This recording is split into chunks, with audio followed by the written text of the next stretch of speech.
दोस्तों, अगर आप पूरे जोश और उत्साह के साथ पूरे एकाग्र मन से अपने लक्ष्य को पाने में लगाएंगे तो आप जो भी ज़िंदगी में पाना चाहते हैं या जो भी बनना चाहते हैं, आप उसमें सफल ज़रूर हो जाएँगे।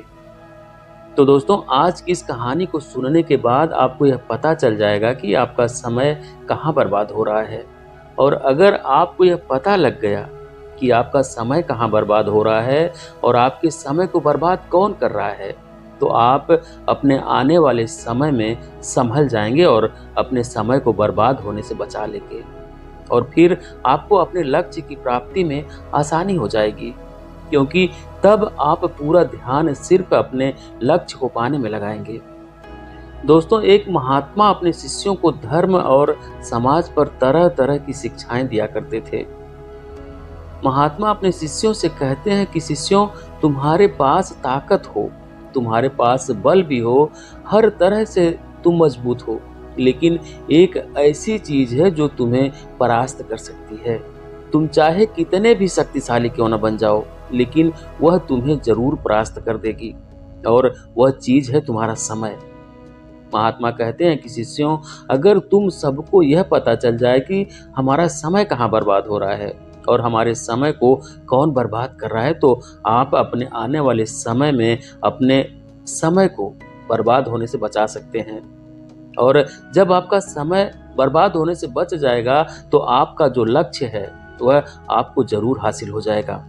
महात्मा कहते हैं कि शिष्यों, आज हम आप सबको 6 ऐसी बातें बताने जा रहे हैं जो तुम्हें यह बताएंगे कि तुम्हारा समय कहाँ पर बर्बाद हो रहा है, और फिर आप अपने समय को बर्बाद होने से बचा पाएंगे। महात्मा कहते हैं कि पहली बात, तुम सबको यह समझ लेनी चाहिए कि जिस भी व्यक्ति के पास अपना कोई लक्ष्य नहीं होता, सबसे ज्यादा समय उसी का बर्बाद होता है। शिष्यों, अगर जिस भी व्यक्ति को यह पता नहीं है या तुम में से किसी को यह पता नहीं है कि तुम्हें आगे चलकर अपनी जिंदगी में क्या करना है, यानी कि तुम्हारा कोई अपना एक उद्देश्य नहीं है, तो फिर तुम अपना समय यूं ही बर्बाद करते रहोगे और तुम्हें पता भी नहीं चलेगा।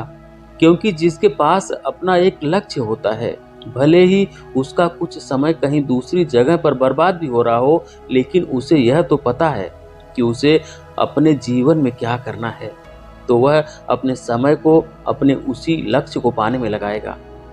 लेकिन जिसे पता ही नहीं है कि उसका अपना लक्ष्य क्या है, तो वह अपना समय यूं ही बर्बाद करता रहेगा। कई बार तो लोग कुछ अपना लक्ष्य इस वजह से निर्धारित कर लेते हैं कि दूसरों ने ऐसा काम किया था तो वे भी वैसा कर सकते हैं, तो यह आपका कोई अपना लक्ष्य नहीं होता है, इसे तो आपने कॉपी कर लिया है। यह लक्ष्य तो किसी और का था जो आपने उसको देखकर उसके जैसा बनने को सोचा। तो आप भी अपनी जिंदगी में दूसरों को देखकर अपना लक्ष्य निर्धारित मत करिए। जो लोग भी अपनी जिंदगी में दूसरों को देख करके अपना लक्ष्य निर्धारित करते हैं, तो याद रखना, ऐसे समय में आप कभी भी अपने लक्ष्य को पूरा नहीं कर पाओगे और आपका समय यूं ही बर्बाद होता रहेगा। लक्ष्य आपका अपना होना चाहिए। किसी को देखकर आप उसके जैसा बनने की कोशिश मत करिए। आपके अंदर से एक आवाज आएगी कि नहीं, मुझे अपने जीवन में यही काम करना है, तो आप उसे ही अपना लक्ष्य बनाएं। जब आपका लक्ष्य खुद का होगा, तो आप पूरी ऊर्जा के साथ अपने लक्ष्य को पाने के लिए मेहनत करेंगे।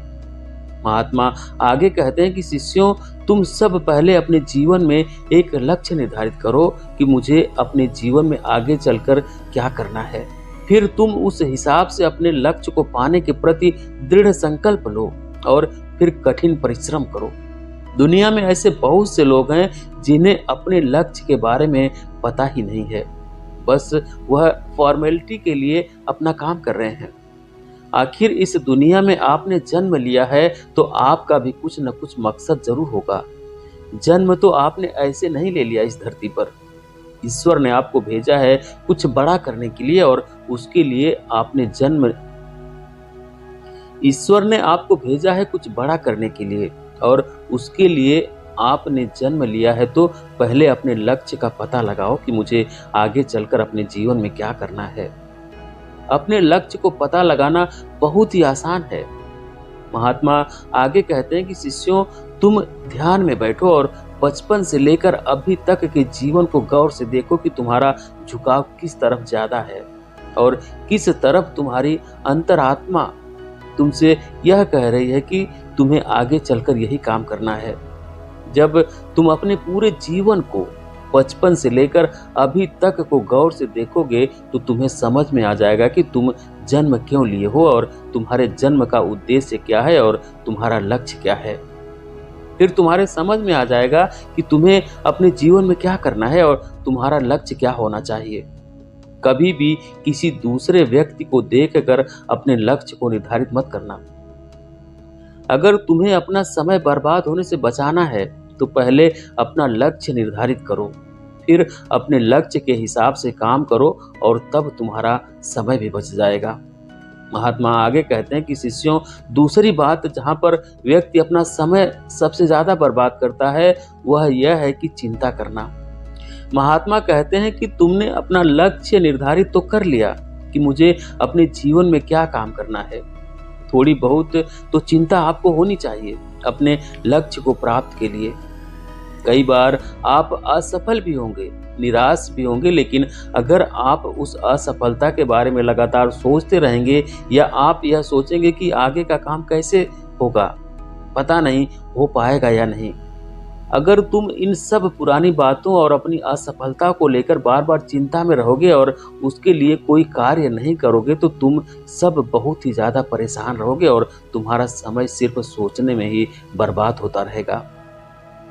मैं यह नहीं कह रहा हूं कि तुम लोग चिंता से दूर जा सकते हो या चिंता से बच सकते हो। जाहिर सी बात है कि अब आपने अपने लक्ष्य को निश्चित कर लिया है तो थोड़ी बहुत तो चिंता आपको अवश्य होगी। लेकिन अगर आप बीती घटनाओं के बारे में, अपनी असफलता के बारे में बार बार सोचकर सिर्फ चिंता में ही बैठे रहेंगे तो आपका समय व्यर्थ में ही बर्बाद होता रहेगा और आप अपने लक्ष्य की प्राप्ति के लिए कोई काम सही ढंग से नहीं कर पाएंगे और चिंता में बस यूं ही बैठे रहेंगे तो आपका समय बहुत ही बर्बाद होने वाला है। हाँ, आप असफल जरूर होंगे, जरूरी नहीं है कि एक ही बार में आप सफल हो जाएं। असफल होने पर आपको चिंता भी होगी, लेकिन आपको उसके बाद अपनी चिंता के समाधान के लिए आपको फिर से अपने कार्य की शुरुआत करनी होगी, क्योंकि तुम्हें आगे बढ़ना है। महात्मा आगे कहते हैं कि शिष्यों, क्या तुम्हारे साथ जो घटनाएं घटित हो चुकी है तुम उसको बदल सकते हो?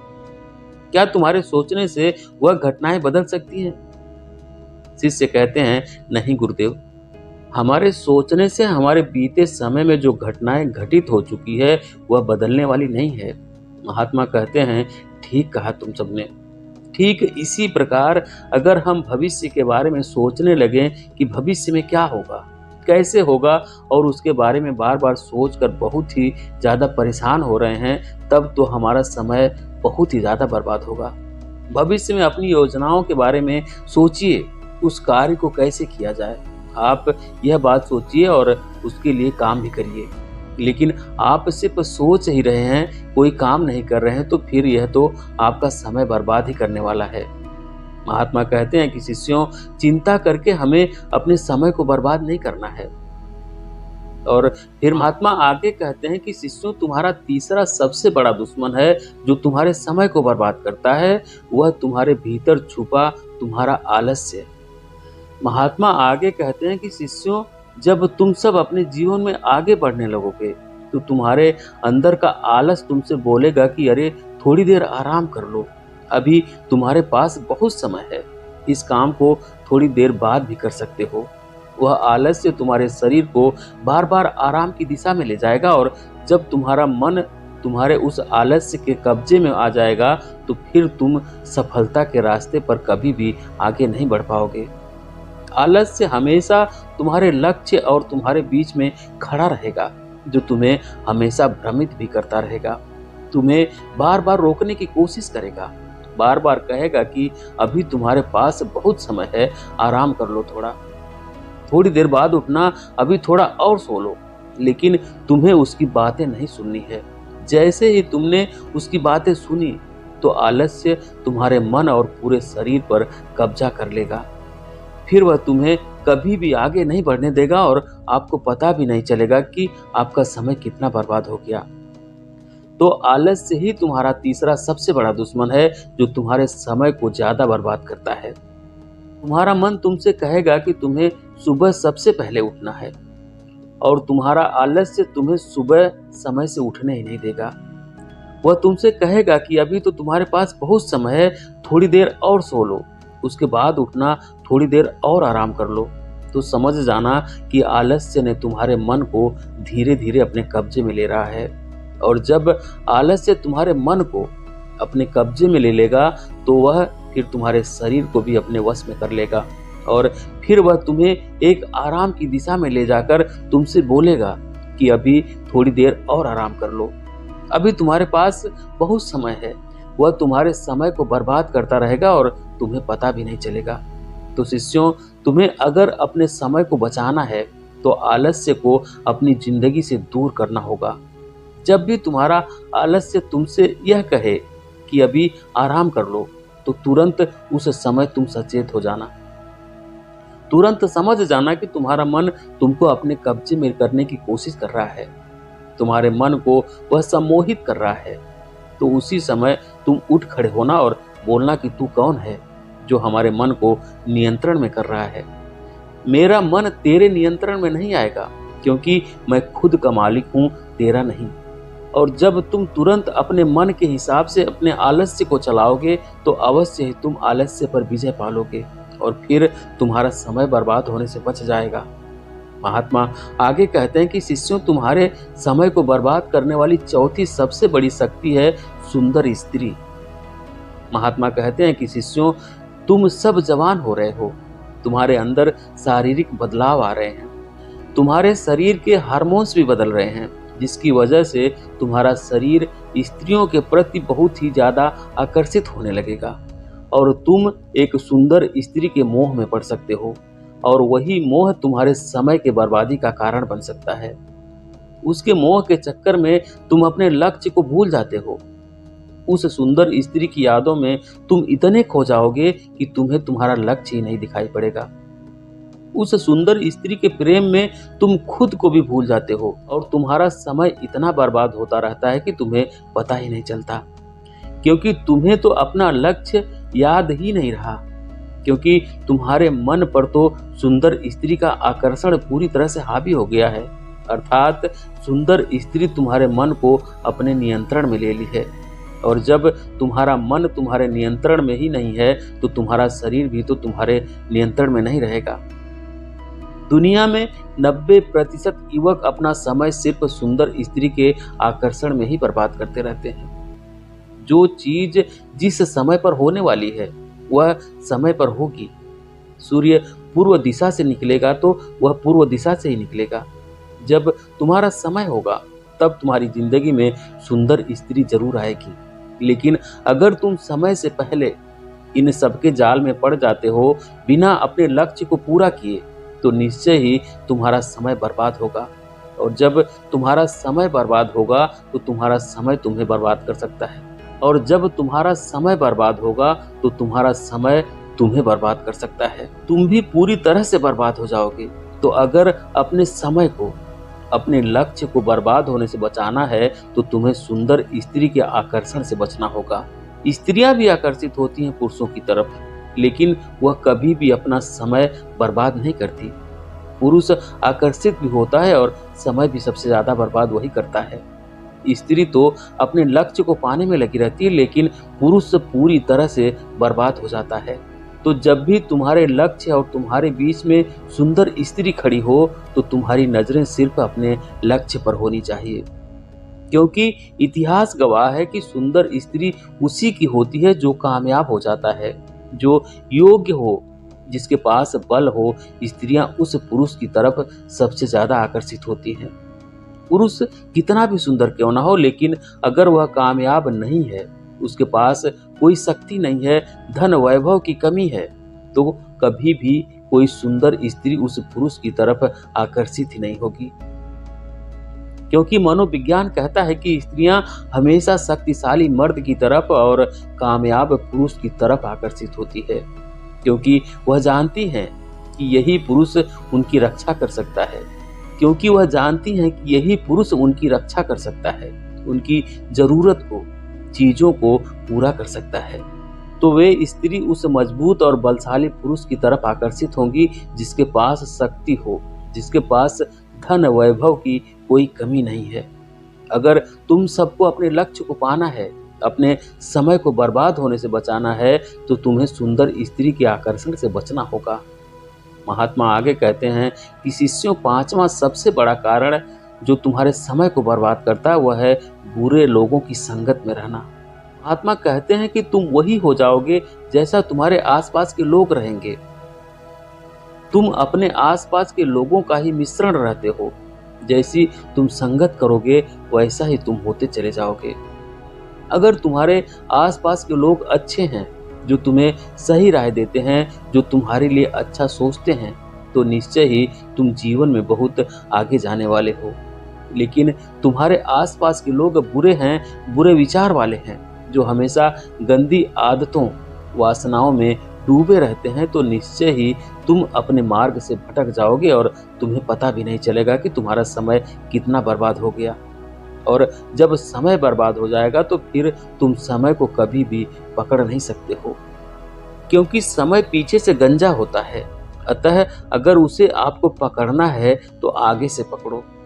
तुम्हें इन वासना ग्रसित लोगों और बुरे लोगों के संगत को छोड़ना होगा, क्योंकि यह लोग तुम्हारा समय कितना बर्बाद कर देंगे तुम्हें पता भी नहीं चलेगा। और कुछ तो ऐसे लोग होते हैं जो कि अपना समय तो अच्छे से इस्तेमाल करते हैं, लेकिन जब वह खाली होते हैं तो वह दूसरों का समय बर्बाद करते हैं। ऐसे लोग बहुत ही खतरनाक होते हैं। तुम ऐसे लोगों से सावधान रहना, क्योंकि यह लोग अपने लक्ष्य की प्राप्ति के लिए दिन रात मेहनत करते रहते हैं, लेकिन जब उन्हें अपने मन को बहलाना रहेगा, अर्थात जब उन्हें बोरियत महसूस होगी, तो वह लोग तुम्हारे पास आ जाएंगे और इधर उधर की बातें करेंगे और तुम परेशान हो जाओगे। तुम यह सोचोगे कि यह इंसान कितना परेशान है, जबकि वास्तव में ऐसा नहीं है। वह तुम्हारा समय बर्बाद कर रहा है। लेकिन जब तुम्हारे पास से वह हटेगा तो वह फिर जाकर अपने लक्ष्य की प्राप्ति में लग जाएगा। लेकिन तुम तो उसके बारे में ही सोच रहे थे कि वह इंसान कितना परेशान है, लेकिन आगे चलकर ऐसे लोग सफल भी हो जाते हैं, क्योंकि तुम तो यह सोचने में अपना समय बर्बाद कर दिए कि वह इंसान कितना परेशान था, जबकि वास्तव में ऐसा नहीं था। वह आपको भटकाने आया था, और जब वह सफल हो गया तो आप सोचेंगे कि इसने तो मेहनत ही नहीं की थी, लेकिन फिर भी सफल हो गया। तो इसका मतलब यही है कि तुम्हें ऐसे लोगों से बहुत ज़्यादा सावधान रहना है, क्योंकि आजकल ऐसे लोगों की संख्या बहुत ज़्यादा बढ़ रही है। महात्मा आगे कहते हैं कि शिष्यों, छठा सबसे बड़ा कारण है जो तुम्हारे समय को बर्बाद करता है, वह है तुम्हारा मन अनियंत्रित वस्तुओं की तरफ आकर्षित होने लगता है। महात्मा कहते हैं कि शिष्यों, जब तुम अपने जीवन में आगे बढ़ने लगोगे, अपने लक्ष्य की प्राप्ति के लिए आगे बढ़ोगे, तो मार्ग में कुछ वस्तुएं, कुछ लोग तुम्हें अपनी तरफ आकर्षित करेंगे। जैसे अच्छे कपड़े, चमक दमक की वस्तुएं जो तुम्हारे मन को तुम्हारे लक्ष्य से भटकाने की कोशिश करेंगे, तो इन सब के चक्कर में मत पड़ना। तो दोस्तों, हम आज के समय की बात करें तो यह वस्तुएं हैं हमारे मोबाइल फ़ोन, टीवी, लैपटॉप। इन सब पर हम बहुत ही ज़्यादा समय बर्बाद कर देते हैं। हमारा समय कब बीत जाता है हमें पता ही नहीं चलता। अगर इन सब उपकरणों का अच्छे से इस्तेमाल किया जाए तो यह हमारे लक्ष्य की प्राप्ति में हमें और आगे बढ़ा सकते हैं। लेकिन अगर इन सब उपकरणों का हम गलत तरीके से उपयोग करेंगे तो यह हमें बहुत ही पीछे ले जा सकते हैं। मोबाइल फ़ोन, टेलीविज़न, लैपटॉप यह सब बुरी चीज़ नहीं है, लेकिन अगर आप इन सब पर अच्छी चीज़ें देखते हैं, अच्छी चीज़ें समझते हैं, अपने काम की चीज़ें देखते हैं, तब यह तुम्हें आगे ले जाने वाले हैं। इसलिए इन सब से भी सावधान रहना। अंत में महात्मा कहते हैं कि शिष्यों, यह थे 6 आदतें जो तुम्हारे समय को सबसे ज़्यादा बर्बाद होने से बचा लेगी। अगर तुम इन 6 आदतों को समझ गए तो तुम अपने लक्ष्य को जरूर पालोगे और तुम्हारा समय बर्बाद होने से बच जाएगा। तो आज की शिक्षा को मैं यहीं पर समाप्त करता हूँ। बाकी चीज़ें मैं तुम सबको अगले उपदेश में बताऊंगा। तो आज के लिए बस इतना ही। सभी शिष्य खड़े होते हैं और महात्मा को प्रणाम करके अपने अपने आश्रम में चले जाते हैं। तो दोस्तों, मुझे उम्मीद है कि आपको भी ये 6 कारण जो कि आपके समय को सबसे ज़्यादा बर्बाद करते हैं, इन सब कारणों को आपको भी अपने जीवन से दूर करना होगा, क्योंकि अब तो आपको पता चल गया है कि आपका समय सबसे ज़्यादा कौन बर्बाद करता है।